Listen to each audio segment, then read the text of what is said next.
우리나라 농식품 분야 기술력은 미국의 80% 수준으로 평가받고 있습니다. 이런 기술 격차를 좁히려면 R&D, 즉 연구개발이 중요하죠.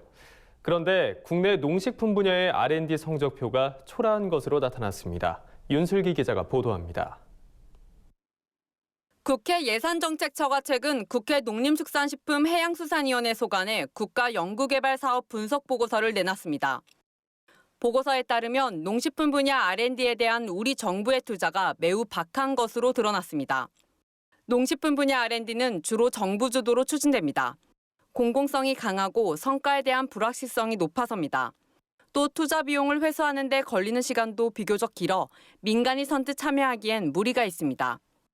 그런데 올해 농식품 분야 R&D에 대한 정부 예산은 9,930억 원으로 농림축산식품부 전체 예산의 5.6%에 불과합니다. 농식품부는 2015년 제2차 농림수산식품 과학기술 육성 종합계획을 통해 R&D 예산을 전체의 10%로 높이겠다고 했지만 결과는 목표에 한참 못 미치는 실정입니다. 더구나 최근 5년간 정부 전체의 R&D 예산은 매년 2.1%씩 늘어났지만 농식품 분야는 1.2%씩 증가하는 데 그쳤습니다. 같은 기간 정부 전체 R&D 예산에서 농식품 분야가 차지하는 비중도 5%에서 4.8%로 떨어졌습니다. 예산이 부족하니 인력 양성도 더딥니다. 농식품 분야 R&D 인력이 전체에서 차지하는 비중은 1996년 5.2%에서 계속 하향 곡선을 그리다 2017년엔 2.2%로 주저앉았습니다. 이런 현실이 농업 선진국과의 격차를 더욱 벌린다는 지적입니다. 한정된 예산과 인력으로 수행한 R&D 실적 역시 신통치 않습니다.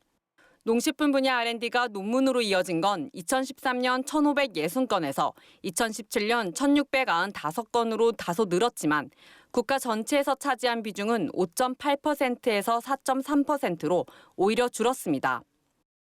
R&D를 통한 특허 출원도 비슷합니다.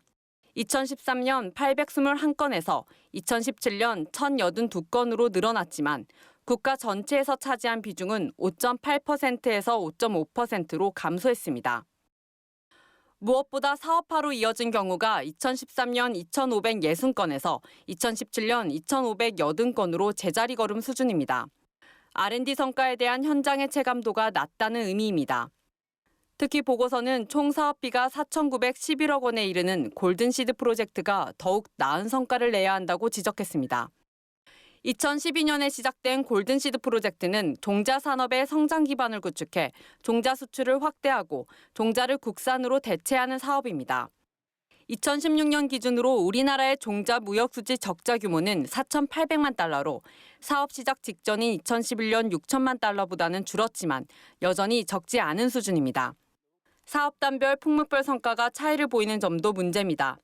이에 보고서는 골든시드 프로젝트가 종자 부분의 유일한 수출 증대 수입 대체 사업인 점을 감안할 때 종자 무역 수지 개선을 위한 지속적인 노력이 필요하다고 지적했습니다. MBS 뉴스 윤슬기입니다.